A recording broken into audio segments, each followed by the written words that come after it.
We are now in the third part ng pag-aaral natin sa Book of Philippians, and let's jump sa content ng Book of Philippians. So, previously nakita na natin yung background ng City of Philippi, the Church of Philippi, yung authorship, yung original readers, yung occasion and purposes. Now, tingnan natin yung pinaka-content ng Book of Philippians. In chapter 1, we can say that in chapter 1, it's all about the joy of Apostle Paul in suffering. So, itong chapter 1, kailangan nating malaman, we need to know the situation of Apostle Paul so that we can properly interpret or understand chapter 1. We know, nasaan ba si Pablo when he wrote the book of Philippians, by the way? Where was Paul when he wrote the book of Philippians? What is condition? Is he in a good house, eating grapes and enjoying life? No. So what's the situation of Paul? Yes, Joe? He's in jail. He's in jail in Rome. So he doesn't have any privilege. And he considered that situation as suffering. Kinonsider ni Apostol Pablo yung kanyang pagkakakulong na hindi ito mabuting bagay, kundi ito ay suffering. Even though na meron siyang suffering, even though he's suffering in prison, he mentioned in chapter 1 that he has joy. Go over in Philippians 1:4. Always in every prayer of mine for you, all making requests with joy. So, Paul was praying for the Philippi Baptist Church member with joy. Another thing na makikita niyo dito, Paul shares his attitude to encourage Philippi Baptist Church to rejoice in him. Go over in verse 12 and 13. In-encourage ni Paul ang kanyang original readers na magalak kasama niya. Verse 12, For I would ye should understand, brethren, that the things which happen unto me have fallen out rather unto the furtherance of the gospel, so that my bonds in Christ are manifest in all the palace and in all other places. So remember napag-aralan natin last week when Philippi Baptist Church heard the news that their missionary who established their church got in prison. Did they become happy? Or nalungkot sila? Sila ba ay naging masaya o naging malungkot sila? And we know, based on our previous study, when Philippi Baptist Church heard the news, they got worried, they became worried, and they became sorrowful about the condition of their missionary. That's why Paul was encouraging Philippi Baptist Church, you need to rejoice in my situation. Magala kayo sa aking kalalagayan because, verse 12 and 13 said, dahil sa aking pagkakakulong, it resulted in the furtherance of the gospel. When I got in prison, I want you, Philippi Baptist Church, to rejoice because it resulted to the furtherance of the gospel. Nagresulta ito ng pagkakalaganap ng ebanghelyo. Now, can you name one person that you know, we already discussed this, that got saved when Paul was in prison? Sinong naaalala ninyo na naging resulta ng salvation ng pagkakakulong ni Paul? Onesimus, isa siya. And that's only one among many na nasaved. Some of them are not mentioned in the scripture. But Onesimus, yung slave servant ni Philemon, ay nasaved sa ministry ni Paul sa prison. So, Paul was saying, Don't be worried. Huwag kayong mag-worry sa aking kakalagayan because this situation resulted sa salvation ng maraming tao. That's what Paul was saying. Also, in chapter 1, Paul was saying or informing Philippi Baptist Church about his condition. Go over in verse number 21. For to me, to live is Christ, and to die is gain. Now, I'm expecting that you already read the whole book of Philippians, but who would like to interpret the meaning of verse number 21? Contextually and historically, ano ang kahulugan ng verse 21? When Paul said, For to me, to live is Christ, and to die is gain. What is the interpretation of this verse? Very simple. Anyone? Gusto mag-share? Ano ang ibig sabihin ng verse number 1? Yes, very simple yung word. But we just need to get it from the situation of the writer. Because we cannot just say, oh, I want this verse because to me, to live is Christ, is to die is gain. So yes, we can do that, but we need to be honest in handling the scripture. So from the perspective of the writer, what does he mean when he say, for me to live is Christ and to die is gain? Anyone? When he say, for to me to live is Christ and to die is gain, what does it mean? Nung sinabi ni Paul na para sa akin, ang mabuhay ay kay Kristo at kung ang kamatayan ay kapakinabangan. Anong ibig sabihin nun? So, to follow up that question, pwede ba natin i-claim yung verse na to? Nasasabihin ko, halimbawa, meron na akong, what example? Let's say, pwede ko ba tong sabihin or gamitin? For example, meron akong gagawing dangerous na bagay, something like that. Let's say, I'm going to play with 400 volts of electricity. And I will say, for to me, to live is Christ, is to die is gain. So, ang point natin is, what is the meaning of this verse based sa condition ng writer? Anyone? So, dito, Paul was saying, I'm about to die. I don't know what will happen to me when I appear to the emperor. Remember, napag-aralan natin yung life of Paul. At this time, he's about to appeal to Caesar. And he don't know if he's going to live or to die.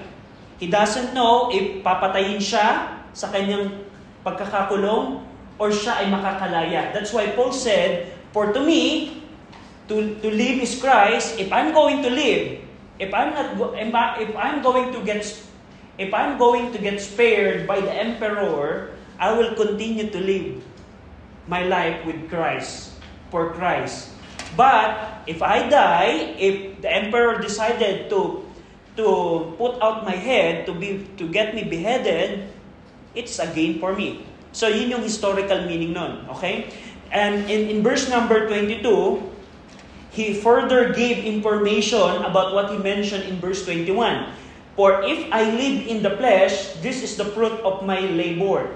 Yet shall I choose, I wot not, for I am in strait betwixt two, having desire to depart and to be with Christ, which is far better. Paul was saying here, currently, I don't know what would happen to me.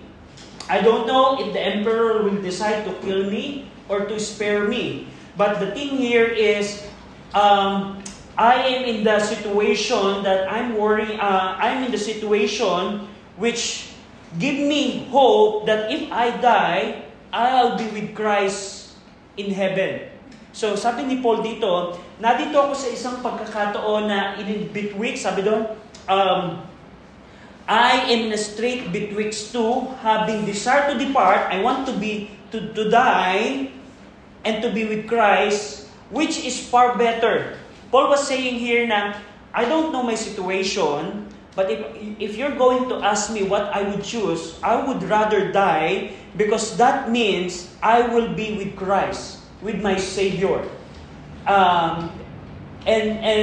But in verse number 24, he contradicts that statement by saying in verse 24, nevertheless, to abide in the flesh is more needful for you. So, ito ang argument ni Paul. Now listen to this. Paul was saying here, I don't know what would happen to me. Either I'll die or I'll live. But I assure you, Philippi Baptist Church, if I'll be spared or ako'y makakalaya, I'll continue my life for Christ. But if I die, that is for my benefit. That's why I desire to die.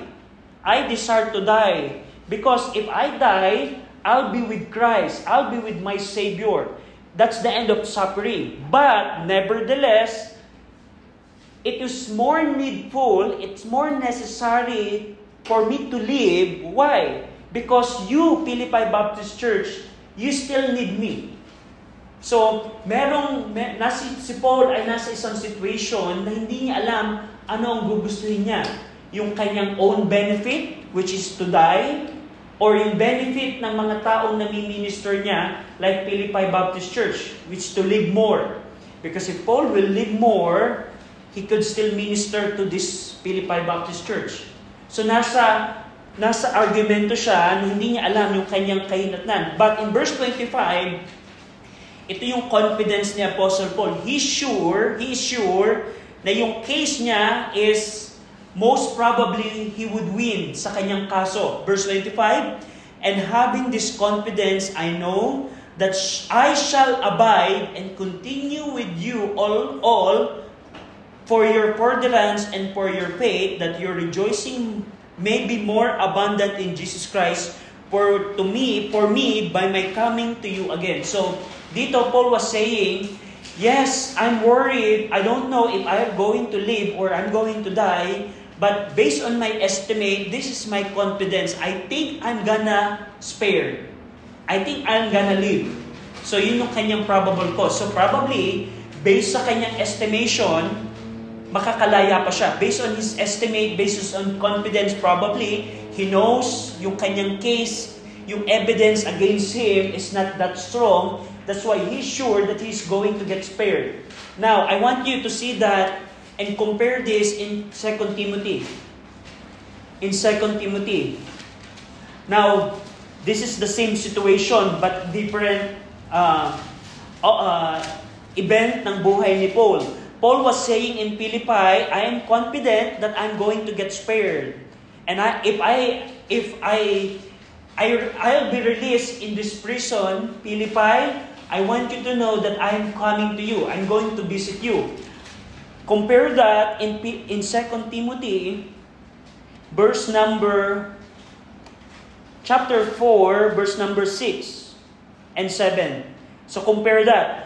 For 2 Timothy 4, 6 and 7, for I am now ready to be offered, and the time of my departure is at hand. I have fought a good fight, I have finished my course, I have kept the faith. So question, what would be the difference?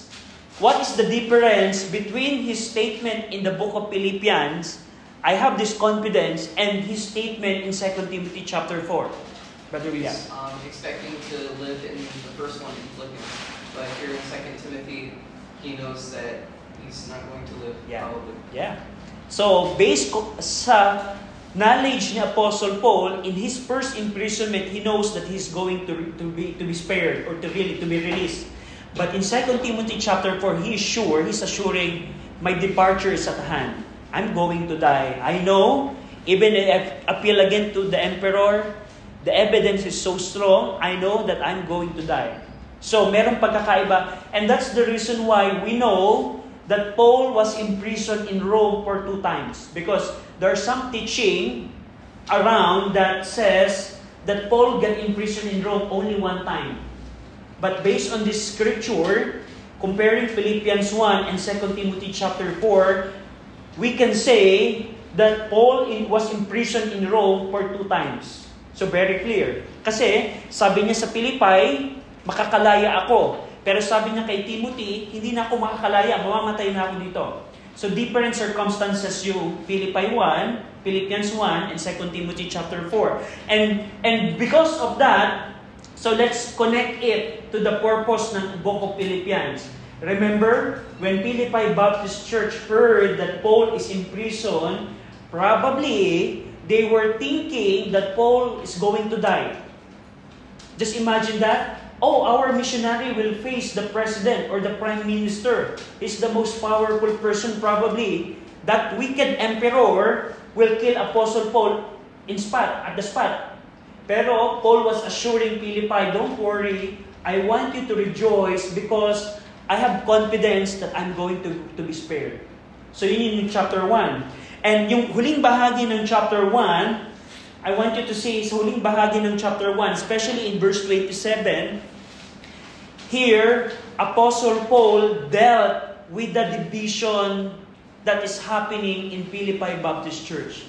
Dinil na dito ni Pablo yung pagkakawatak-watak or disunity ng church. Sabi ni Paul, only let your conversation or manner of life be as it becometh the gospel of Christ, that whether I come and see you or else be absent, I may hear of your affairs, that you stand fast in one spirit. I want you to see that. I want you to be in one spirit, with one mind, striving together for the faith of the gospel. 3 times in-emphasize, I want you to have one spirit. I want you to have one mind. I want you to strive together for the faith. That is those are exhortation of unity. Yun ay mga utos ni Apostol Pablo ng pagkakaisa. Now, question. We know, na alam natin, na ito ay sinulat ni Paul, hindi sa lahat ng Kristiyano. Paul didn't write it for all Christians in Macedonia. Paul was not saying here, Philippi, I want you and the Berean and the Thessalonican to be in one mind. You should have ecumenical movement, Philippi. No, Paul was not saying that. Paul was saying here, church members in Philippi Baptist Church, you should be united. So very clear yan. Yan yung chapter number 1. Do you have any question in chapter 1? So, we skip a lot of things, but you can refer to our study notes to see the things that we skip. Now, let's see in chapter 2. Now, in chapter 2, Paul continued his exhortation to the Philippi church member to be united. So, I want you to remember, itong chapter 2, continuation ito ni Apostle Paul ng exhortation for them to be united. Remember sa end part ng chapter 1, I want you to be in one mind, one spirit, and strive together for faith. And as he continue yung kanyang epistle, he mentioned here that I want you to follow Christ and His mind so that you will have one mind. Now, so dito sa chapter 2, you will see the example here, you will see a principle here, that if church members have Christ-like mind, kung ang church member ay merong pag-iisip katulad ni Jesus Christ, they will be united. Paul was saying here, I know that there's a division in your church, and the antidote, the medicine for that disunity is to have a Christ-like mind. Magkaroon kayo ng pag-iisip katulad ni Jesus Christ. Tingnan niyo, for example, in verse number 2. Verse number 2 as well, you will see, yung verse number 2 tells that Paul was still exhorting them about being united. Fulfill ye my joy, that ye be like-minded, having the same love, being of one accord, of one mind. Napansin niyo yung mga words, same mind, like-minded, one accord, same love, one mind. Those are the phrases that if you're going to see what Paul was saying here, Paul was saying, be united. So, question.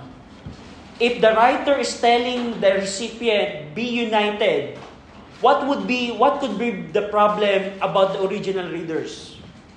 If Paul was saying, be united, be united, be united multiple times, do you think they have a problem or no? Sa tingin nyo, Cham, Jessica, Mikey, ano kaya ang problema ng Philippi Baptist Church kung paulit-ulit na sinasabi ng writer sa kanya, magkaisa kayo, magkaisa kayo, magkaisa kayo? What could be the problem? Probably, based on your estimate. Maaari nilang mga misunderstanding. Pwede, oo. They're Brother William. They're double-minded. They don't serve Lord.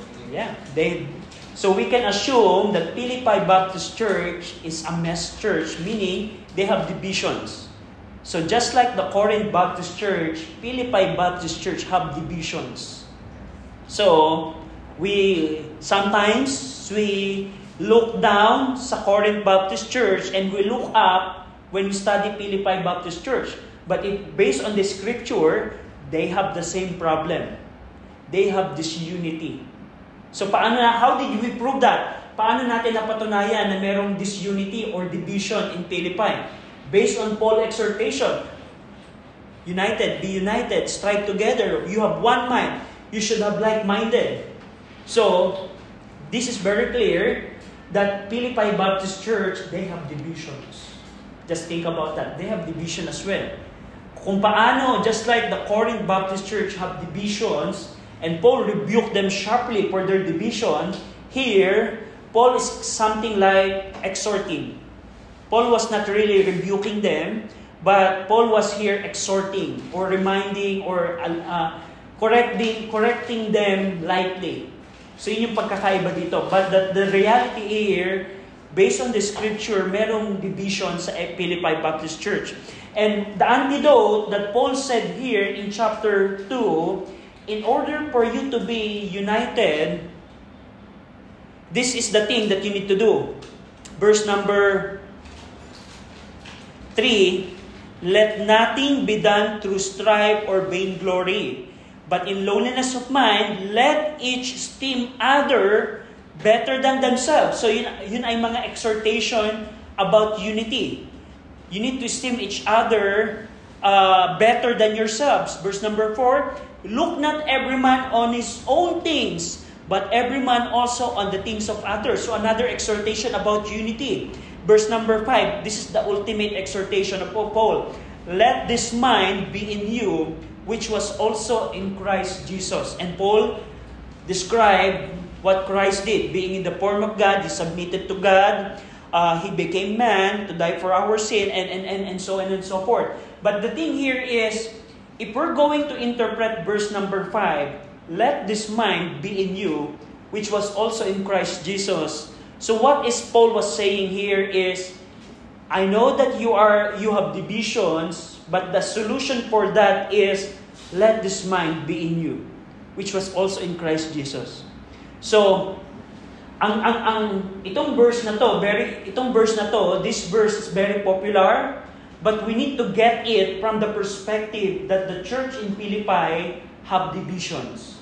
They have strife. They don't esteem each other better than themselves. They're looking at themselves that I'm better than other church member. I'm better than brother ganto. I'm better than sister ganto.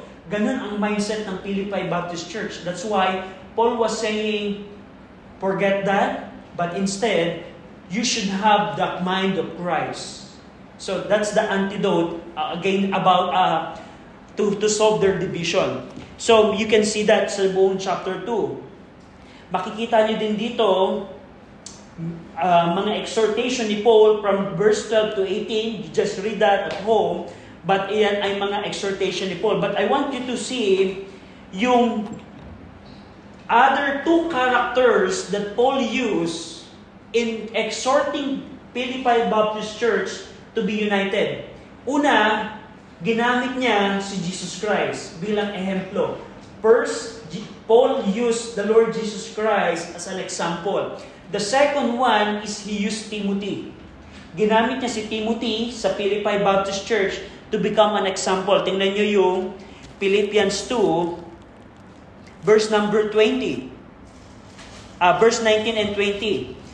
For I trust in the Lord Jesus to send Timotheus, that is Timothy, shortly unto you, that I also may be of good comfort when I know your state. For I have no man like-minded who will naturally care for your state. So, pansinin niyo to. Take note of this. Paul was saying in the previous verse, I want you to have like-minded with each other. I want you to be in one mind. You know what? Me and Timothy, Paul and Timothy, they like-minded. They were like-minded. So, Paul was saying here, I'm exhorting you to be like-minded, all of you church member. And don't you know, Paul and Timothy, me and Timothy, have the same mind. We are like-minded. So, ginamit ni Paul si Timothy as an example in exhorting them to be like-minded. Timothy and I, we were like-minded. We have the same mind. Not only Timothy, he also used Epaphroditus. Tingnan niyo to. Not only that Paul used Christ and Timothy, he also used Epaphroditus. In verse number 25, "Yet I suppose it necessary to send to you Epaphroditus, my brother, companion in labor, and fellow soldiers, but your messenger, and he that ministered to my want. For he longed after you, and was full of heaviness, because that ye have heard that he had been sick."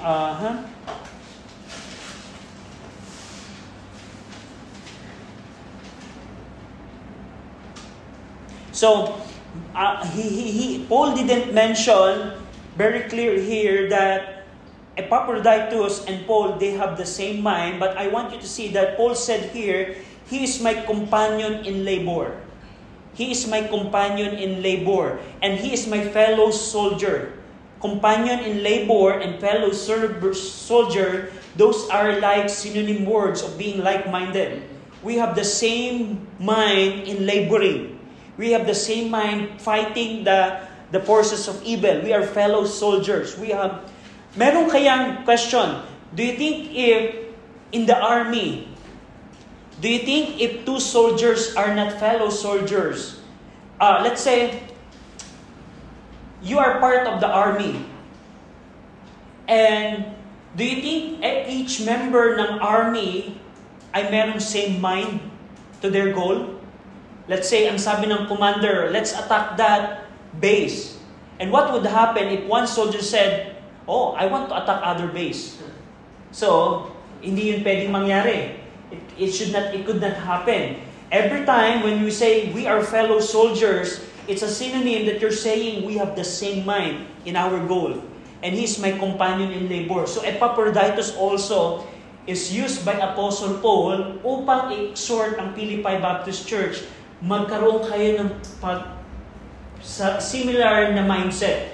So ginamit dito sa chapter 2, to sum it up, ginamit dito ni Pablo si Jesus Christ, ginamit dito ni Pablo si Timothy and si Epaphroditus as illustration upang ipakita sa Philippi Baptist Church yung kanyang sinasabing be like-minded to each other. So, you can use the book of Philippians as a way to construct a teaching about unity. So, probably you're assuming that Corinth Baptist Church is the best to use, but I think you can use Philippians. There are many things that Paul said here that is the solution for this unity. So, yan yung chapter 1 and 2. Do you have any question? Any question about that? Chapter 3 here, dito, nagbigay si Paul in chapter 3 ng mga warning against the enemies of Christ. So, pansinin ninyo yung verse number 18. So, you can see in verse 18, "For many walk, of whom I have told you often, and now tell you even weeping, that they are the enemies of the cross of Christ." So, in chapter 3, it's focused on the enemies of the cross of Christ. That's why in verse number 2, Paul said, "Beware of dogs, beware of evil workers, beware of the concision." So makikita nyo dito in chapter 3, yung mga warning ni Apostle Paul sa mga enemies of Christ. Specifically, sa mga Judaizer na nagtuturo na you need to follow the law in order to get saved. So, dito sa chapter 3, yung unang part ng chapter 3, Apostle Paul contrasted himself from the enemies of Christ. Paul was saying, I am different from them. Because una, I am circumcised the 8th day, and concerning the seal, persecuting the church, and etc. And Paul, sa unang bahagi ng chapter 3, on the first part of chapter 3, he described himself.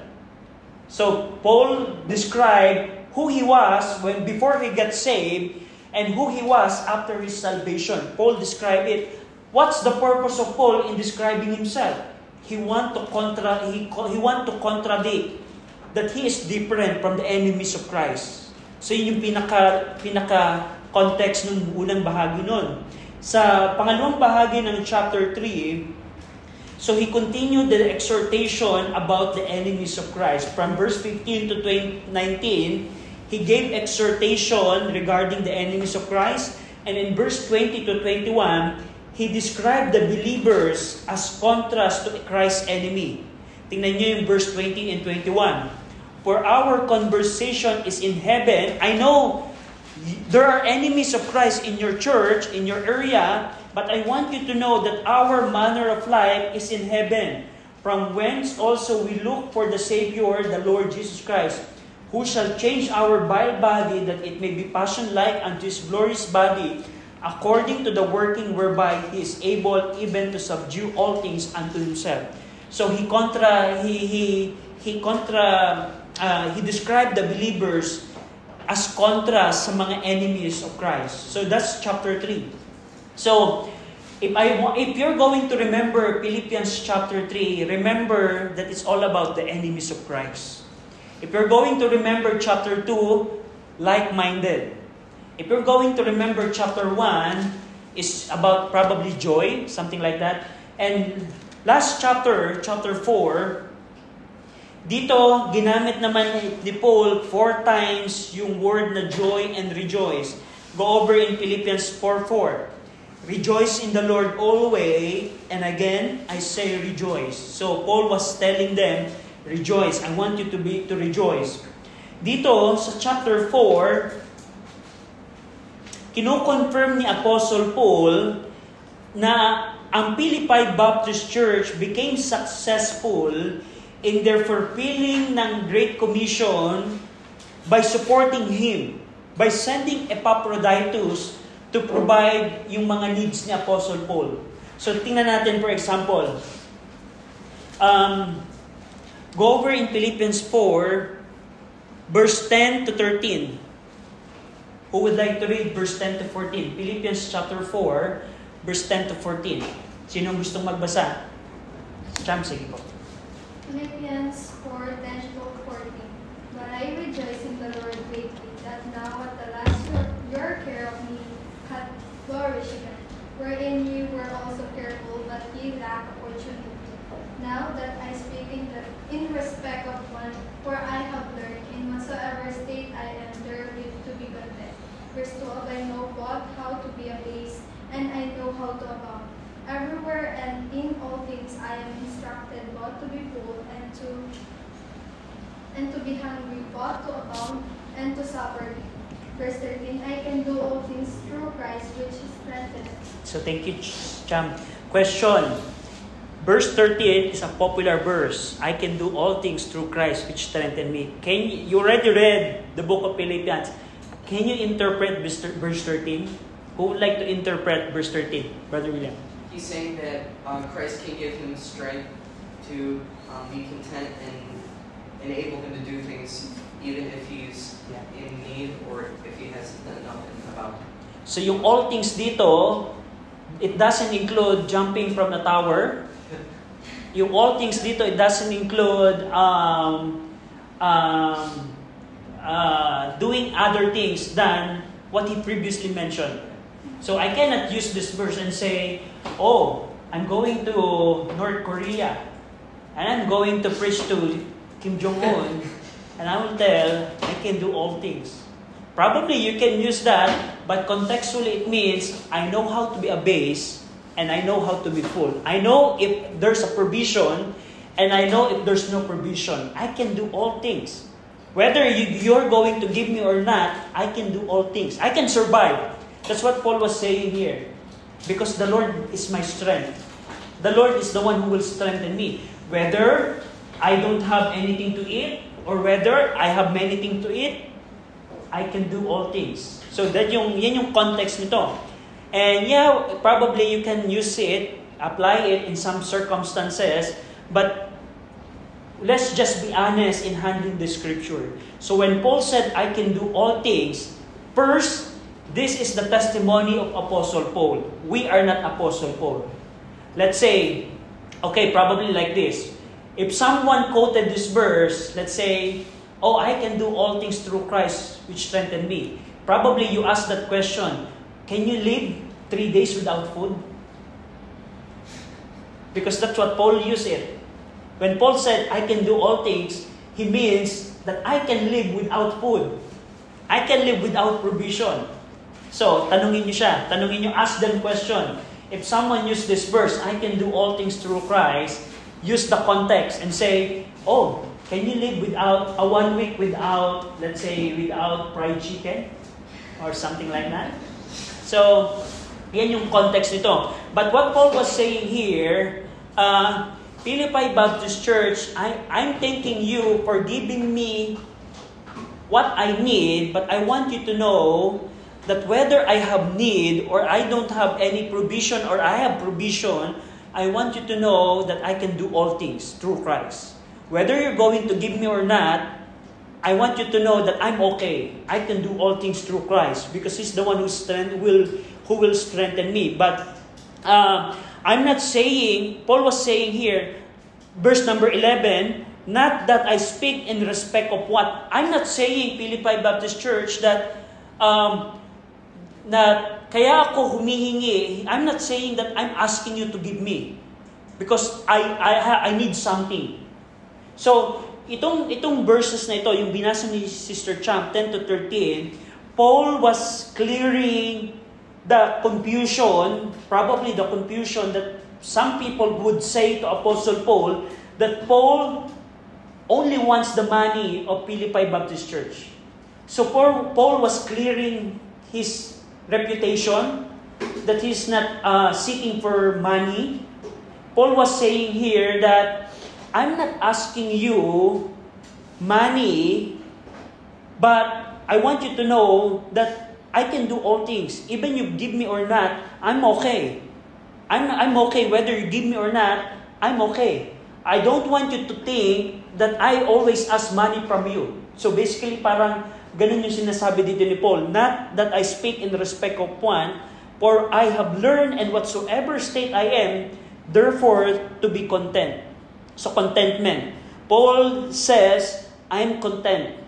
Whether you're going to give me or not, I'm okay. So that's verse number 13.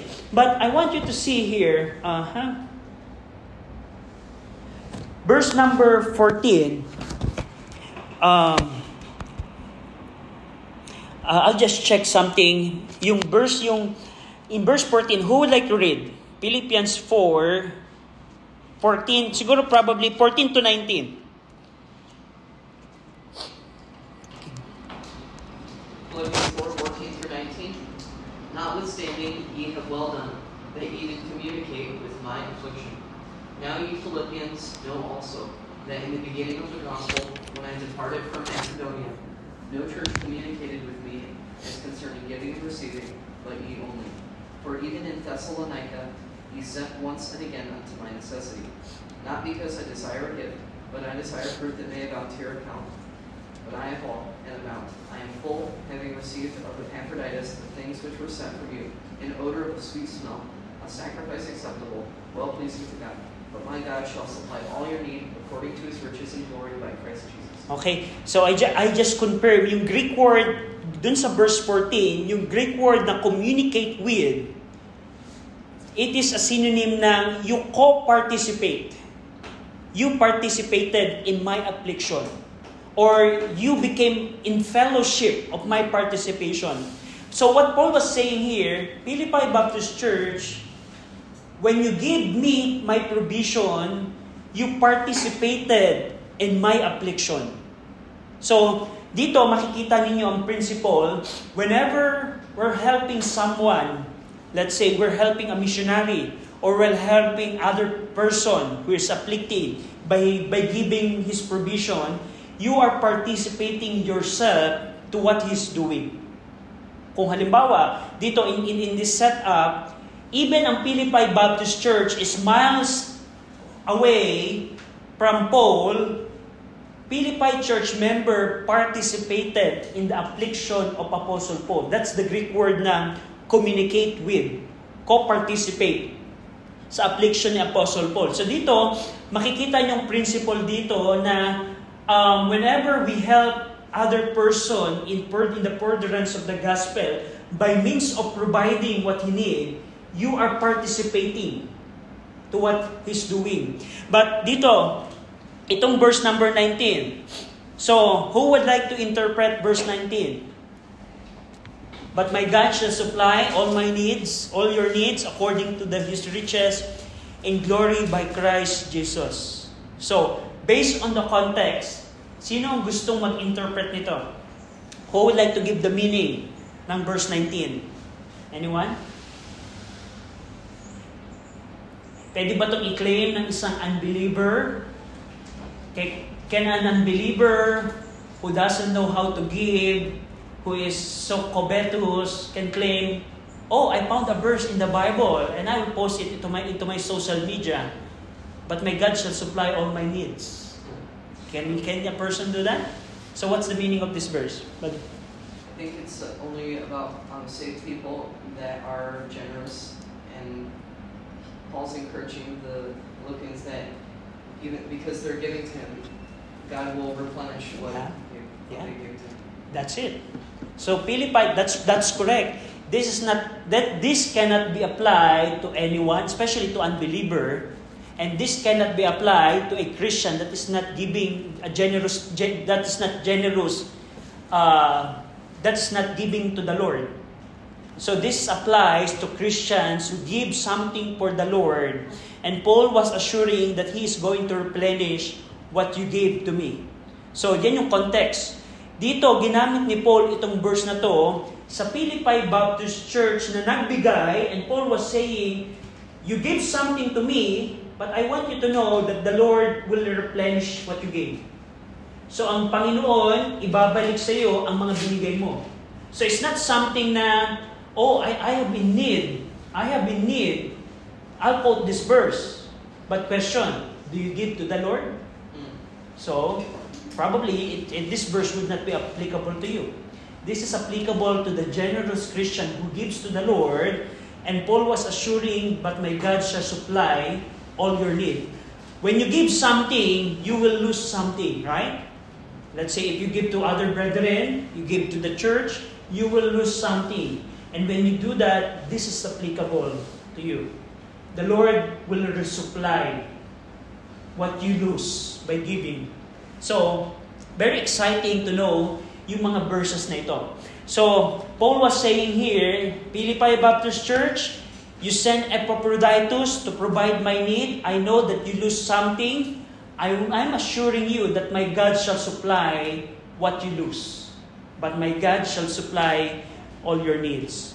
So, that's chapter number 4.